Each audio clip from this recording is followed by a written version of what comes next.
नमस्कार दोस्तों, स्वागत है मेरे YouTube चैनल पर। आज हम बात करने वाले हैं कि लद्दाख एलएसी यानी कि लाइन ऑफ एक्चुअल कंट्रोल पर इंडिया चाइना का विवाद क्यों चल रहा है। तो सबसे पहले बता दें कि एलओसी यानी कि लाइन ऑफ कंट्रोल और एलएसी यानी कि लाइन ऑफ एक्चुअल कंट्रोल में क्या डिफरेंस है। तो सबसे पहले बात करते हैं हम एलओसी के बारे में। एलओसी जिसका फुल फॉर्म है लाइन ऑफ कंट्रोल यानी कि नियंत्रण रेखा। ये नियंत्रण रेखा भारत और पाकिस्तान के बीच खिंचाई गई है, जिसकी 740 किलोमीटर लंबी सीमा रेखा है और ये रेखा दोनों देश के बीच पिछले 50 सालों से विवाद का विषय बनी हुई है। ये वो लाइन है जिसे अंतरराष्ट्रीय समुदाय नहीं मानता, लेकिन ये दोनों देश मानते हैं। दोनों देशों के बीच में हुए संघर्ष के वक्त एलओसी स्थित की गई थी। एलओसी को कोई आधिकारिक सीमा का दर्जा नहीं मिला है। अब बात करते हैं एलएसी के बारे में। दोस्तों, एलएसी का मतलब होता है लाइन ऑफ एक्चुअल कंट्रोल यानी कि वास्तविक नियंत्रण रेखा। यह वास्तविक नियंत्रण रेखा भारत और चीन के बीच में बनी हुई है, जो कि 4057 किलोमीटर लंबी है। यह रेखा जम्मू और कश्मीर में भारत अधिकृत क्षेत्र और चीन अधिकृत क्षेत्र यानी कि अक्साई चीन को अलग करती है। यह रेखा लद्दाख, कश्मीर, उत्तराखंड, हिमाचल, सिक्किम और अरुणाचल प्रदेश को होकर गुजरती है।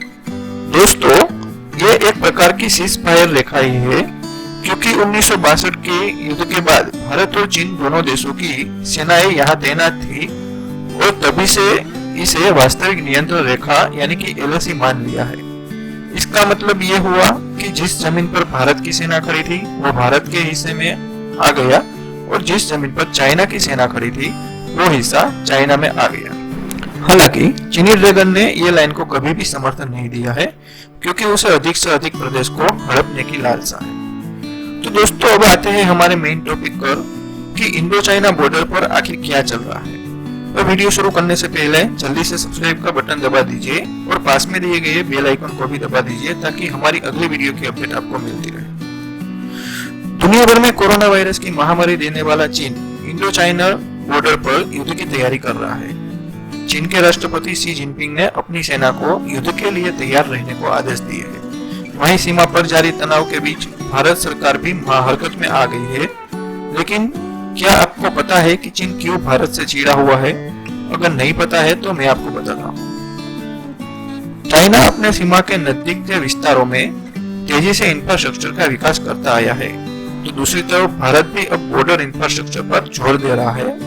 भारत हाल में सड़क, जेट एयरवेज और कई सारी अन्य परियोजना पर काम कर रहा है।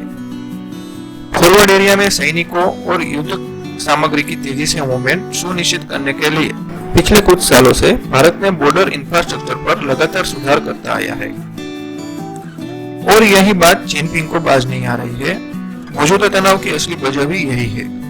वैसे भारत अभी तक बॉर्डर इंफ्रास्ट्रक्चर के मामले में चीन के मुकाबले बहुत पीछे है, लेकिन अब भारत लद्दाख से लेकर अरुणाचल प्रदेश तक 4057 किलोमीटर की border line of actual control की ऊंचाई वाले विवादित क्षेत्रों में रोड और एयर कनेक्टिविटी के मामले में चीन के दबदबे को लगातार चुनौती दे रहा है। इससे चीन निश्चित तौर पर चिढ़ा हुआ है। पिछले साल 255 किलोमीटर लंबे बरबोक, सियोक, दौलतबेग, ओरडी यानी कि DSBDO रोड को पूरा किया। इसके अलावा कुछ अतिरिक्त लिंक रोड और पुलों को बनाने का काम चल रहा है।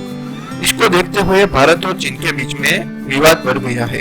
यहाँ के इलाकों में 9 और 10 मई से ही सीमा के दोनों ओर 1000 से ज्यादा सैनिक आमने सामने आ चुके हैं।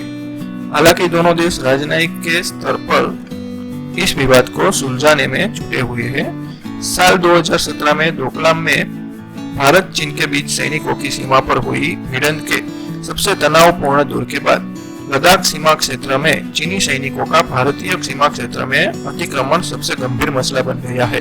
देखते हैं कि दोनों देशों की सरकार इस गंभीर मसले को संघर्ष में बदलने से पहले क्या काम करती है।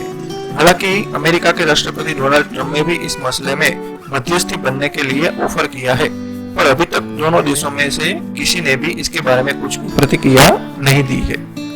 फिलहाल इस वीडियो में बस इतना ही। आगे की ऐसे ही खबर को जानने के लिए सब्सक्राइब कीजिए मेरे चैनल को और पास में दिए गए बेल आइकन को दबा दीजिए, ताकि आगे आने वाली वीडियो की अपडेट आपको रोज मिलती रहे।